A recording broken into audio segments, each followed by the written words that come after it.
grab yourself a coffee and pull up a seat because today I'm teaching you how to play Decorum from Floodgate Games. I'm Mark Maya and this is Board Game Coffee.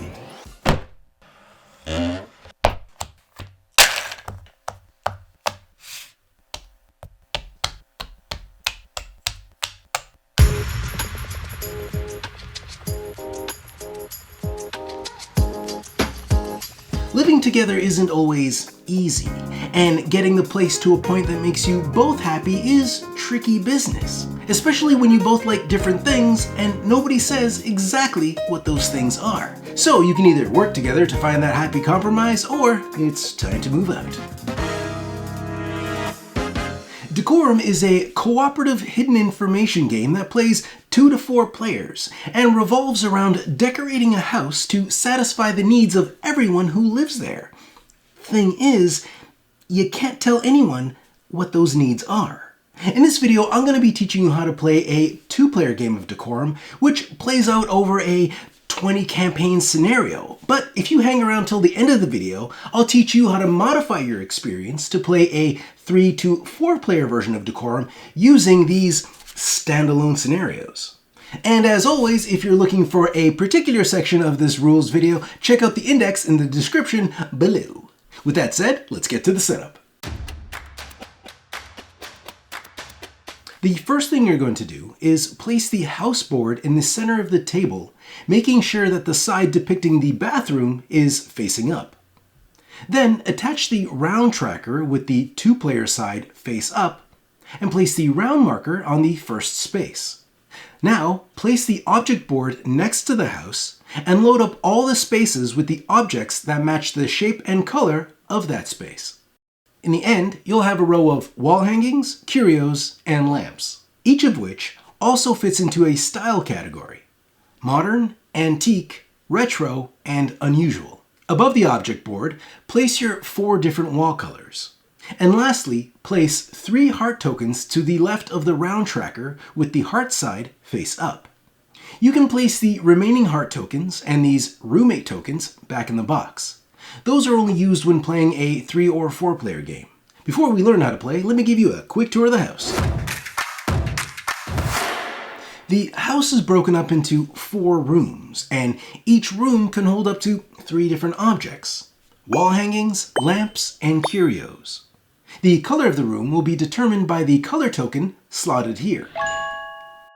Each of these features, objects and wall colors, come in 4 different color options, which are categorized as warm, your red and yellow colors, or cool, your green and blue colors. And even though each of these objects has its own unique art, any token of the same type, color, and style combination are considered identical. The first thing you're going to do when you're ready to play Decorum is select a scenario. And since we're just starting a 2-player campaign, you would simply take the envelope for Scenario 1, Welcome Home. Now, in order not to ruin any of the scenarios that come packed with your copy of the game, I won't be using the contents of this envelope. Instead, I'll be using a special scenario created specifically for this How to Play video. Once you have your scenario in hand, carefully remove the contents from the envelope, making sure that the cards inside remain face down. Inside each scenario, you'll find 1 setup card and 2 condition cards, 1 for each player. Future scenarios might also include a few surprises like, what's in these things? Because I really want to know. Now, take the setup card, that's the one with this 2-player icon in the corner and these vertical bands of color, and flip it over for all players to see. At this point, have a player read the story on the setup card aloud. While technically you don't need to know the story to play, it does help add a little flair to the experience. Once you're done with the story, decorate the house according to these instructions. First, lay down the color for each room as indicated: yellow bathroom, red bedroom, blue living room, yellow kitchen. Then place the objects as shown. So in the bathroom, we're going to place a blue wall hanging. The bedroom gets a blue curio. In the living room, we're going to place a red curio along with a yellow lamp and a green wall hanging. And lastly, in the kitchen, we add a yellow wall hanging and a yellow curio. Now, remember, Each scenario in the game will have its own setup instructions. And the one we just set up here won't come with your copy of the game, so there's nothing in this video that will spoil your experience. Once you're done with the setup, each player should take one of the face-down condition cards and make sure to keep it secret from the other players. For this video, I'll be sharing my condition card with you so you can follow along. Each player's condition card is different and lists all the conditions you will want to achieve, and a little story about the character that you're playing. At this point, each player has the option to read their personal story aloud, and although not necessary, it could hint to your partner as to what you're trying to achieve. After you've heard each other's story, each player should take a moment to familiarize themselves with the different conditions on their card.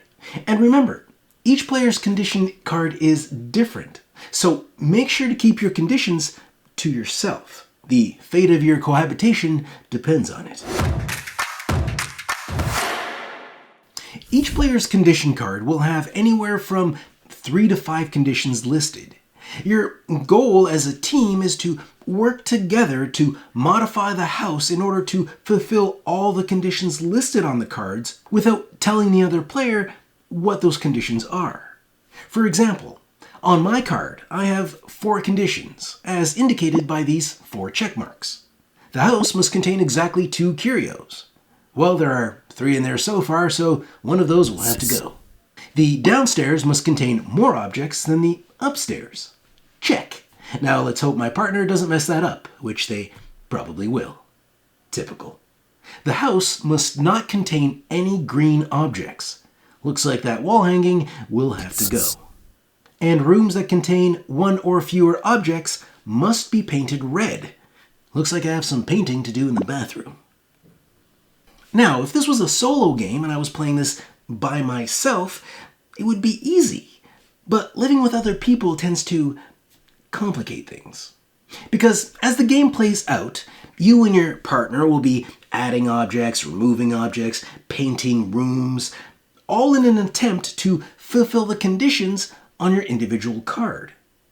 But all that moving around and painting, although good for you, is bound to mess up your partner's plan eventually.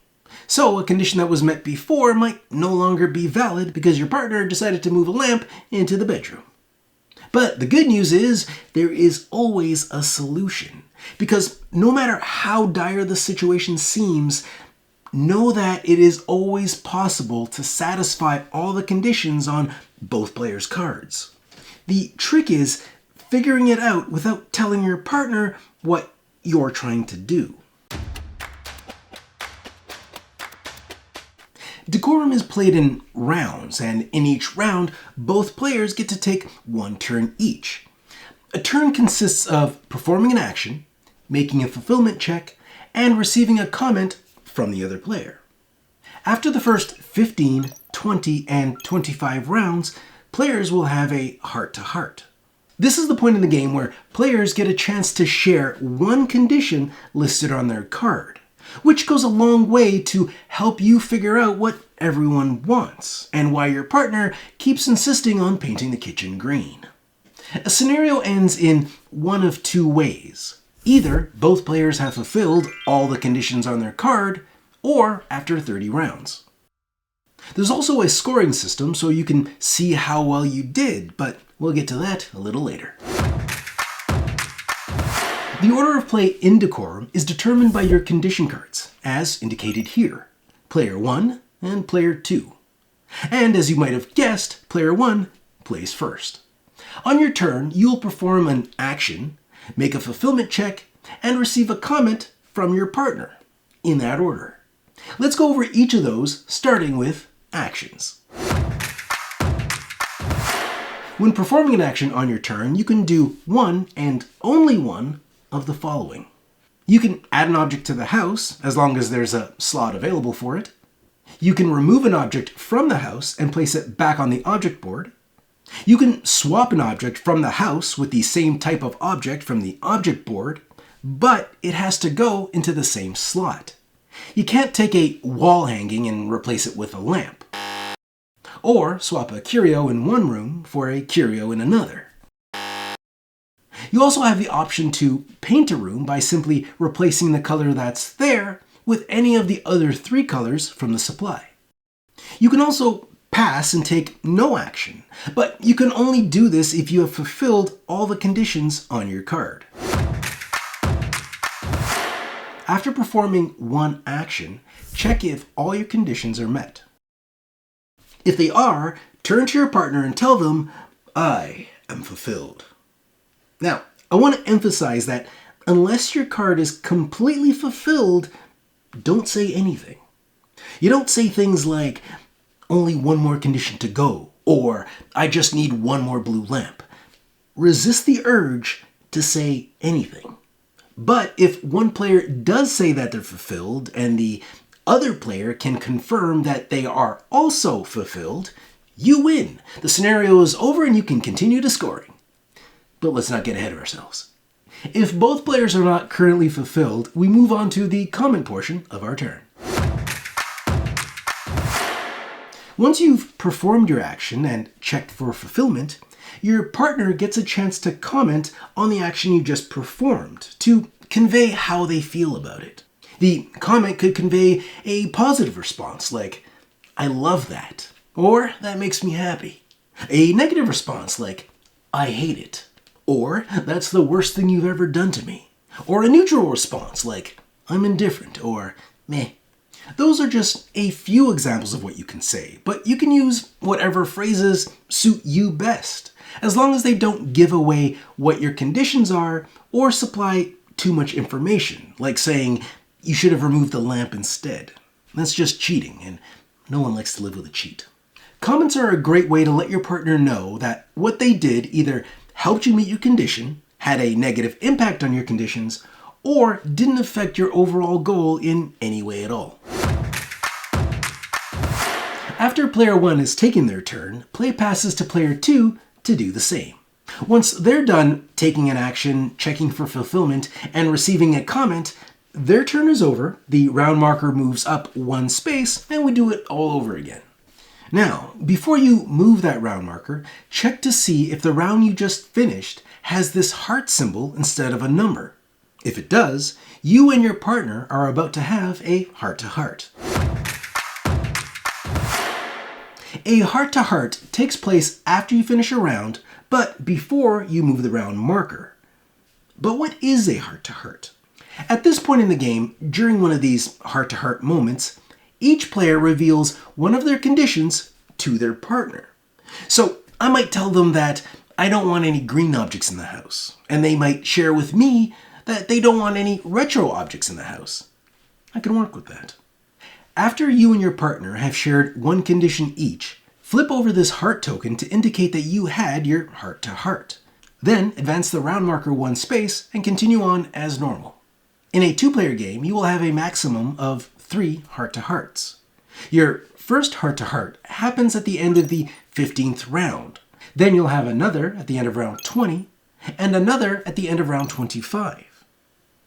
If you ever find yourself in a tight spot before you've had your first heart-to-heart, there is a one-time exception that will allow you to jump from whichever round you're currently on directly to the end of the 15th round, where you'll have your first heart-to-heart.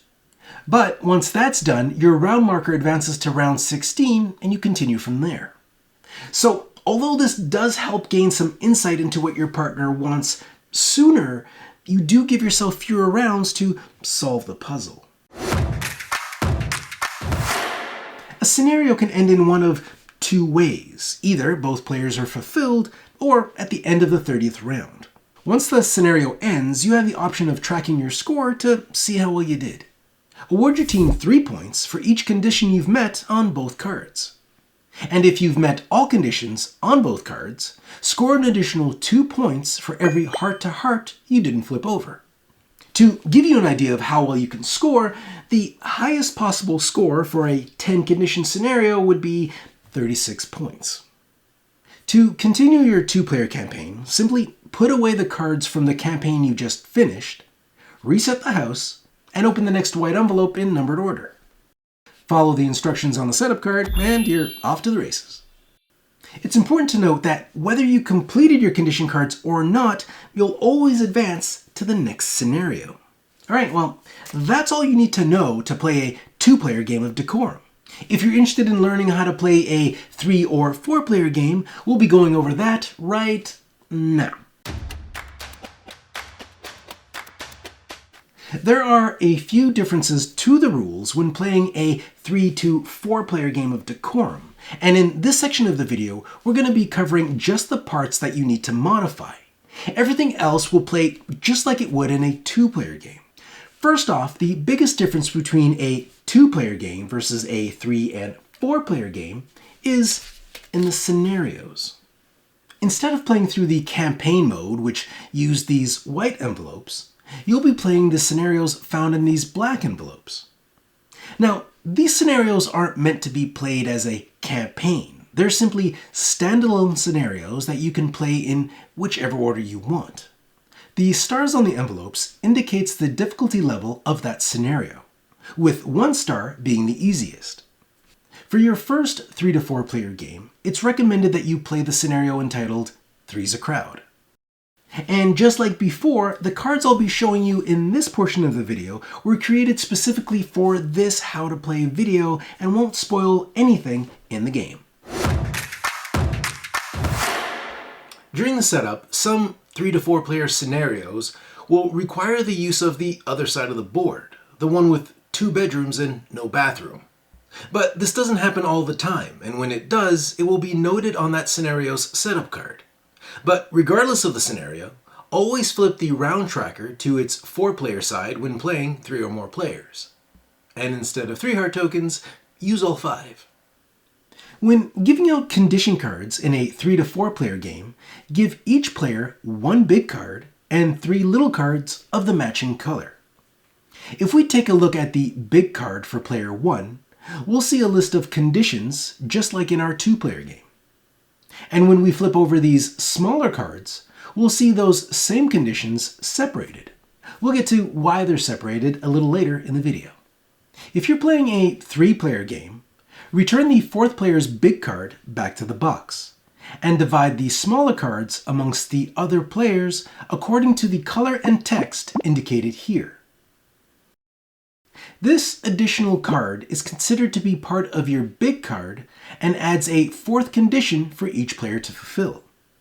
Now let's cover some of the gameplay changes that happens when playing 3 to 4 players. When you get to the comment portion of your turn, every other player gets to make 1 comment, and players can make these comments in any order they want. You don't have to go in order around the table. Heart-to-hearts still take place, but now they're called house meetings. You can have a maximum of 5 house meetings during one scenario. So instead of waiting till the 15th round, you'll have a house meeting at the end of every 5 rounds, which is also listed here as a reminder. In a house meeting, the first thing that happens is that everyone gets to make 1 comment. Something like, "I think we're doing great," or "Brittany is ruining everything." Something like that. But nothing too specific that would give away your conditions. Next, each player picks 1 housemate to share one of their conditions with. And the player that you pick doesn't have to be the same player that picked you. You can even pick a player that's been selected by another player, which means it's possible that you or someone else just won't be picked. But that's okay. I'm sure everyone at the table just assumes you've got it all figured out and you don't need the hint. It's not that they don't trust you or anything. When you share a hint with another player, don't speak it aloud. Instead, slide over one of these small condition cards face down. This way, the player can see the condition you're sharing without letting other players know, and they can keep that card as a reminder. The next time you would have a house meeting, you can give another player one of your small condition cards, or you can request one of the cards that you've already handed out and give that card to another player. Oh, and remember to flip over a heart token each time you have a house meeting. Some scenarios will ask you to place these roommate tokens in the house. So when a condition refers to your room, it's referring to the bedroom that your token is currently in. In a 3-player game, the 4th player's token is not used. When a scenario uses roommate tokens, you'll have another action available to select from. You still only get 1 action per turn, but now you have 1 more option. On your turn, as an action, you can choose to swap the position of your token with one of the tokens in another bedroom. There can never be more than 2 roommate tokens in a single bedroom. In a 3-player game, if you move to a room with only 1 token, you have the option of moving the token to where you came from or just leaving it where it is. Moving your token in this way essentially changes which room counts as your room. The game ends in the same way as a 2-player game, but now scoring has a possible maximum of 46 points. It's unlikely you'll hit it, but it's possible. And that's it. I hope this video helps, and I hope you enjoy playing Decorum. See you next week. Thanks for joining us. If you like this video and you want to see more, subscribe to our channel. It's the best way to keep up to date with everything we do here at Board Game Coffee. But if you want to see more right now, we got plenty of videos to choose from. And if that's not enough, follow us on Instagram, Facebook, and Twitter. I'm Mark Maya, and this is Board Game Coffee. And remember, have fun, keep gaming, be social. See you next week.